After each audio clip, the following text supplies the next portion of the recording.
What's up, y'all? One Piece, One Life here, and guys, you know who I don't think I've ever given my true opinion on? Vegapunk. Actually, that's not true. I've said my opinion on Vegapunk multiple times, like in this video where I say quite blatantly that he's stupid. But I think the topic I haven't really touched on and given my full thoughts about is actually Vegapunk's speech. As we know, the broadcast podcast that Vegapunk went on towards the end of the Egghead arc is one of the longest speeches in the series. It spans multiple chapters and has multiple other things happening at the same time that, it's almost kind of hard to keep all the information. So for this week's video, I was like, you know what, screw it. What if we did an entire breakdown of Vegapunk's speech, going paragraph by paragraph, line by line, till we reach the end. Of course, interjecting with my thoughts where applicable. And oh, do I have thoughts? So strap in, guys, because this is gonna be Vegapunk's speech, the Yappening. But before we get into breaking down the speech of the world's greatest yapper, guys, please do something for me. Like the video, subscribe to the channel for more One Piece content just like this every week, and share it around with all your friends who love the series. You know what we always say here,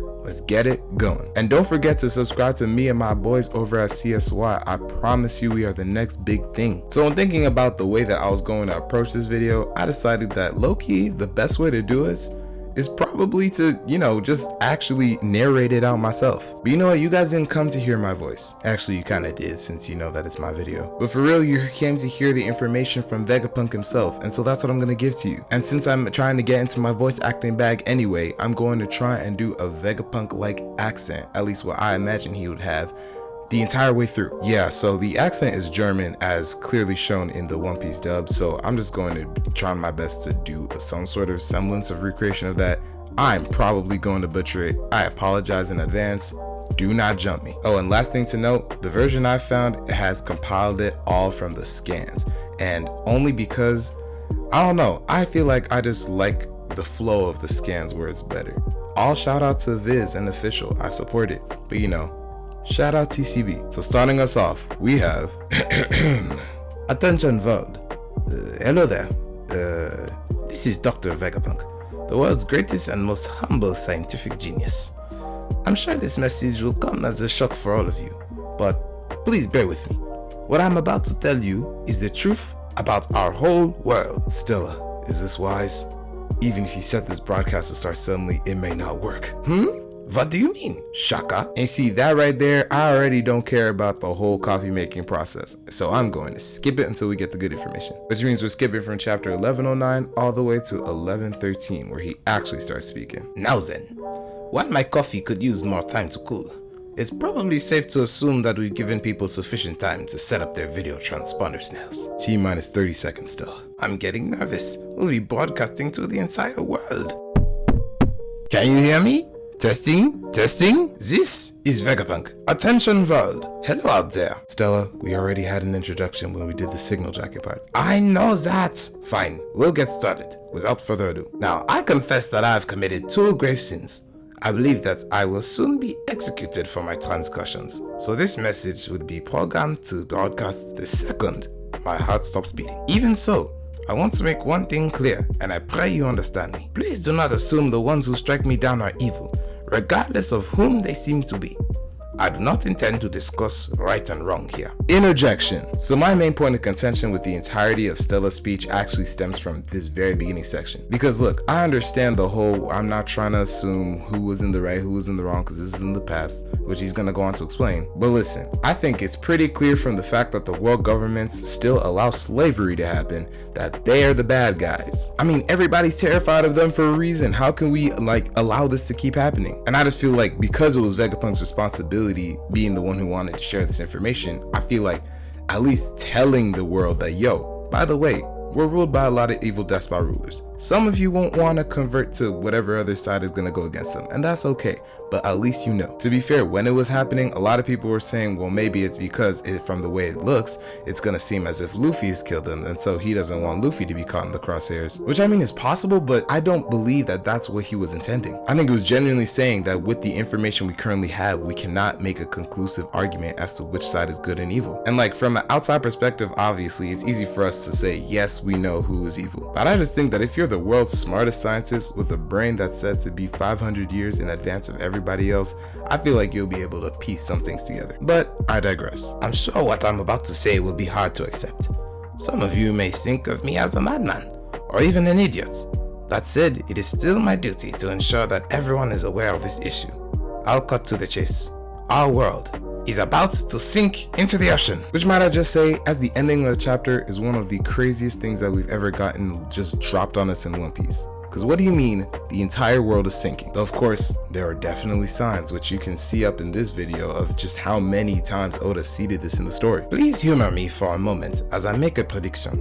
Assuming my sensor data is accurate, a few days from now, as I record this, an exceptionally vicious earthquake will rock the entire planet. Following this calamity, sea levels the world over will rise by 1 meter. A number of islands will become uninhabitable, and naturally, many beaches will be completely submerged. If this doesn't come to pass, feel free to disregard the message. Assuming, however, these events have transpired, then please pay attention to what I have to say. The earthquake I just predicted cannot, strictly speaking, be considered a natural phenomenon. So here we're just getting confirmation that the reason why the world is sinking and the reason why the sea levels are rising is because of the fact that Imu has decided to use that weapon, which, as he's about to go on to say, he has a role to play in. I've always naively yearned for peace and prosperity, and that brought me to be what proved to be my first grave sin. I was fixated on my dream of developing an everlasting energy source, hell-bent on driving the world to a bigger and brighter future. But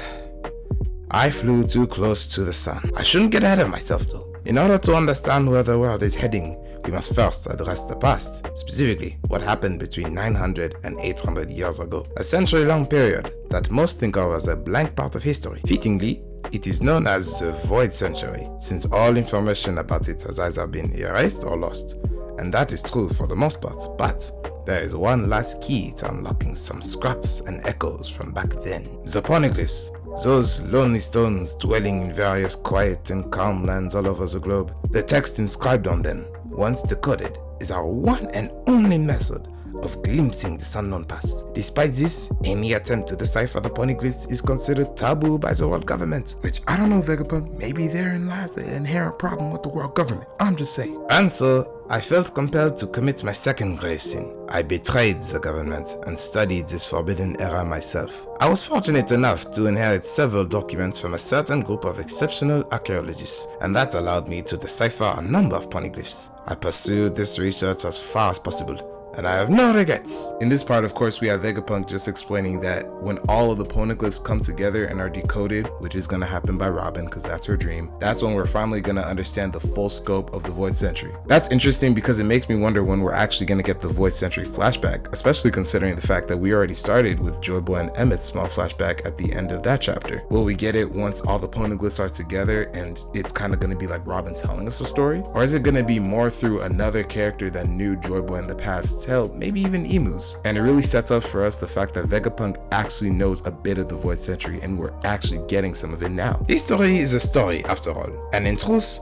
I only know a small fragment of this 100-year-old tale. It wouldn't be right to leave you with baseless speculation, so I'll limit myself to the facts as I know them. The star of the story was born 900 years ago in a bountiful and advanced kingdom, and just like the legendary sun god Nika from the fables of Elbaf, he too fought with a stretchy and elastic body. They called him Joy Boy. He was the first man to take to the seas, the first one to be called a pirate. Now this was significant for multiple reasons. We firstly got reinforcement from Vegapunk about the information that we knew through Zunisha, which is that Joy Boy actually ate the Nika fruit, and thus to some extent there is a will to be passed down with Luffy. Another interesting thing to note here though is that he specifically ties Nika to the legends of Elbaf, which really ties in the whole was Joy Boy a giant thing, which seemed to have been discoded, but at least knowing that it originated from Elbaf, and especially with what we know now about Jaru telling us about the Harley text, and the fact that we're probably going to learn more about it as we go on, Nika definitely plays an important role in Elbaf society, especially the fact that it seems like they have two different interpretations or multiple interpretations of what Nika can be, which leads right to the idea that there may be multiple different fruits. But the most interesting piece from this section is about how Joy Boy was the first pirate, because if you stop and think about it, what that means is that there were no pirates before him. Like, he was literally the first one, and that's going to make a whole lot more sense when we get something in a few chapters from here. Now at the time, this led to a lot of thought about how Joy Boy could be the first pirate, because being the first pirate implies that you're either the first person to set to sea or the first person to like warrant actually trying to do that. As such, it had seemed that if everything was on Pangea or one supercontinent or just even just a large continent, and because everything was on one continent, there wasn't a reason to leave until something happened that made it no longer in a continent structure. And that's why Joy Boy had to leave out and travel the sea to wherever the next landmass was, which, as we'll end up seeing,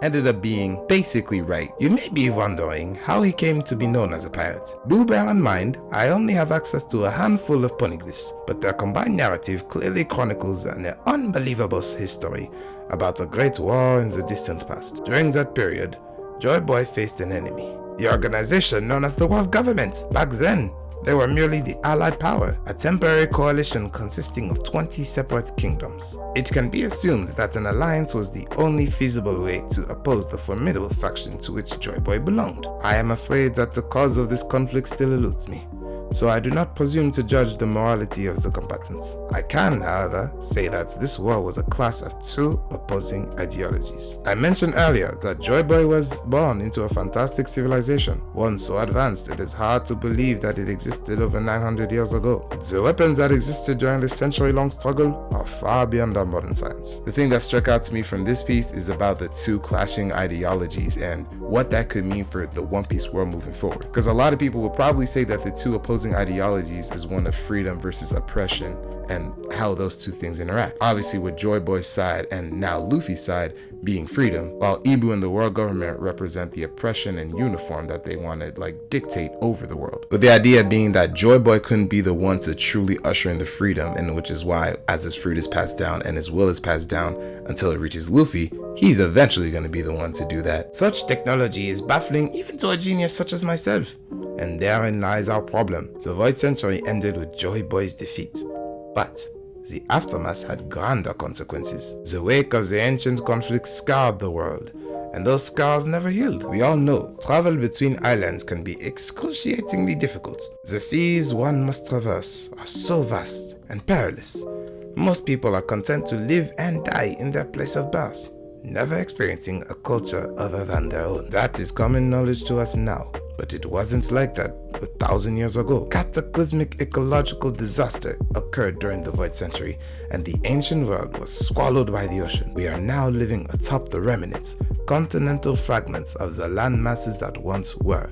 The world of 1,000,000 years ago, the world of a millennia ago, sleeps unseen at the bottom of the ocean. This right here was the other craziest drop that we got, and in my opinion, probably one of the most interesting, because see, it ties into Joy Boy being the first pirate. It makes sense to see what you have is those supercontinents, and alongside which everyone was traveling regularly, so there was no reason to go out to sea. Everything was on the land. But when the weapon is continuously used and the sea level continuously rises, it eventually rose so high that it ended up sinking all those continents, leaving only islands, which only sat atop of what the larger continents were. And because people only got fragmented versions of what they used to have, that's when Joy Boy was like, well, I'm not staying here anymore. I'm actually going to set out to sea to continue journeying, and that is what earned him the title of pirate. And when you think about how deep this was seeded to, Oda was planning for this. Firstly, you have Jinbei's cover story, because in Jinbei's cover story, we see ancient ruins all along the seafloor. Everyone was wondering what kind of other city or what kind of civilization could have had those. Was it another Atlantis type city like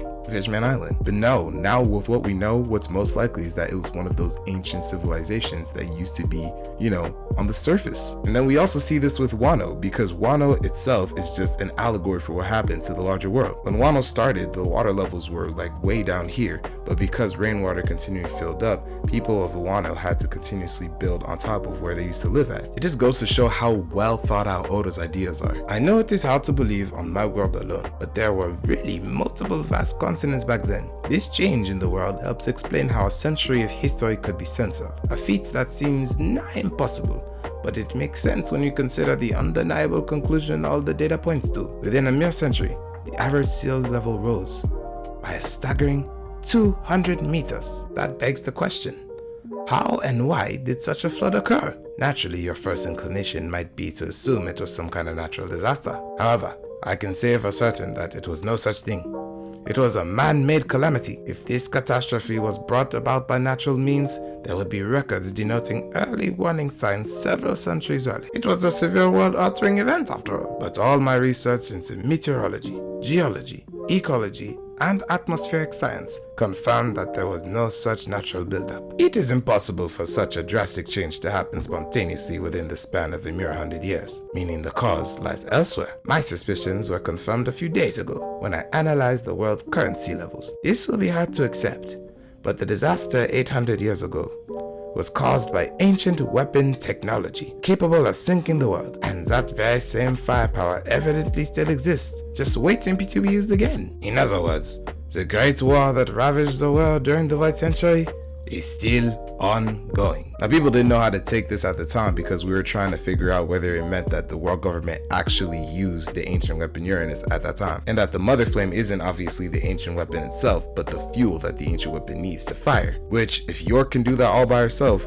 means that we're now on an entire ticking clock for the rest of the story, because it's just how many times can York make that, and how many times can the government use it before the world is completely flooded again. Which kind of relates back to when the Gorosei were talking about it's about time for a great purge. In all sincerity, I want to apologize from the bottom of my heart, as there is something else I must confess. My goal was always to create an energy source to fuel society's development, and while it remains unfinished, my research has culminated in the mother flame. Its power has many practical uses. I'm certain that one day, this undying energy can be harnessed to ensure that the entire world lives in abundance. This breakthrough was marred, however, as a small fragment of the flame was stolen. I take full responsibility for this unfortunate event. Obviously referring to when York took it and sent it to the government, which, to be honest, Vegapunk, are you telling me that you would have done that? Because like, if you think about it, at the end of the day, isn't York just you? 2 weeks after the flame fragment was stolen, we observed an intense glow emanating from above the kingdom of Lulusa. I later got news that the entire kingdom had mysteriously vanished without a trace. Before long, my equipment had registered the worldwide earthquakes I mentioned earlier. This might be my pride as a scientist talking, but I was certain of one fact. Only the mother flame could provide the immense energy needed to cause this tragedy. My very own invention was used to power an ancient weapon. The motives and origin of the perpetrators are a mystery to me. Seriously, they destroyed an entire island of people. What are you talking about? But in the end, it all boils down to one hard truth. I am an accessory in this act of mass murder. I cannot express how remorseful I am for my part in all this. But this proves my theory is plausible. The disaster that flooded the world was man-made. See, there was once 3 great ancient weapons. It is said that Joy Boy attempted to ensure that they would be passed down onto further generations. That begs the question, why? Hasn't the world sunk enough? Such ambiguity makes it hard to brand one side just and the other evil. But the day an answer is coming. Consider this a warning. When that time comes, everyone will feel the notion of a sunken world. I remember reading this part and also having questions as to why Joyboy would do that. The only thought that makes sense to me is that he's trying to keep it away from the world government's hands, because if you keep it with the people you trust, or at least Joyboy trusted, I guess it was enough to think that, you know, they won't end up in bad hands and the sinking won't continue. And you know, it makes you think about tying all the times that people keep apologizing to Joyboy and why. Zunisha apologized to Joyboy, Emeth apologized to Joyboy, Joyboy apologized to the mermaid princess. So it's like there's some sort of promise within Joyboy's faction that eventually, because of the way that the world is now, we can assume that it was broken, or at least not upheld. The Void Century is still an enigma, but there are those who know what happened in its entirety. I am referring to the former members of the Pirate King's crew. I'm sure they know our entire lost history. So why?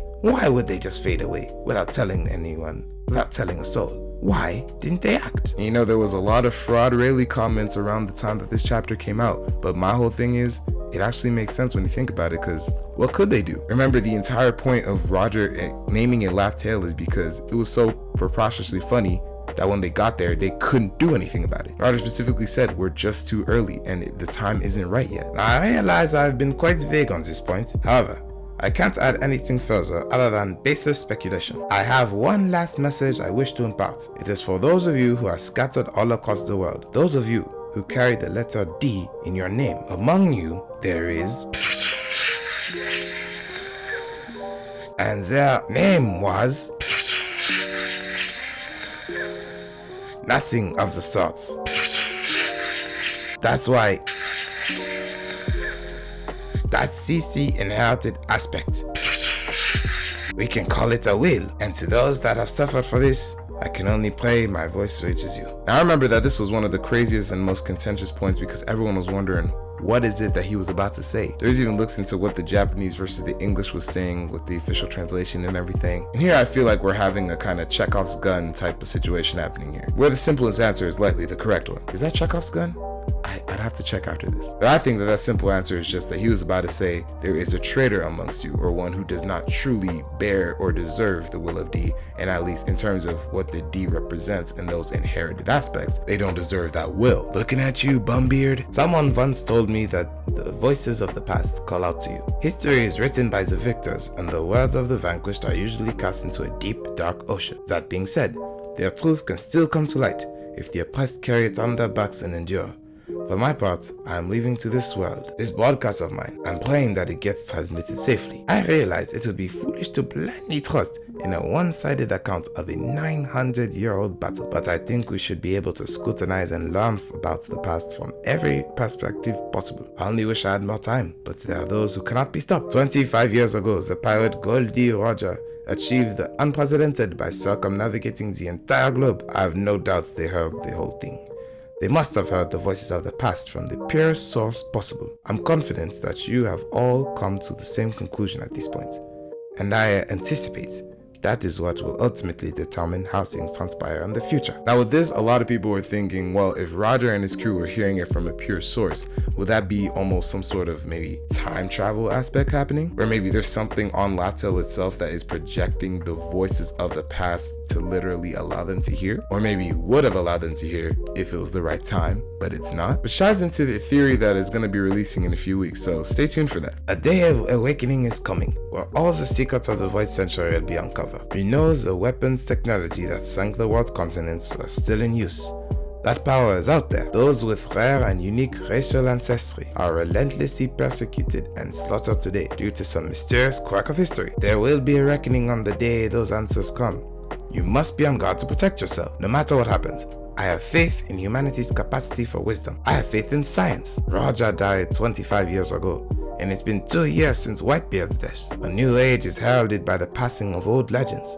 Today, there are certain individuals who can't be oppressed. Such individuals are probably the closest to the truth. A coincidence? Or did Roger set all of this in motion? Unfortunately, there's no guarantee it will be found by someone Joyboy would want. There's no stopping this now. The fate of this world will be decided by whoever finds it.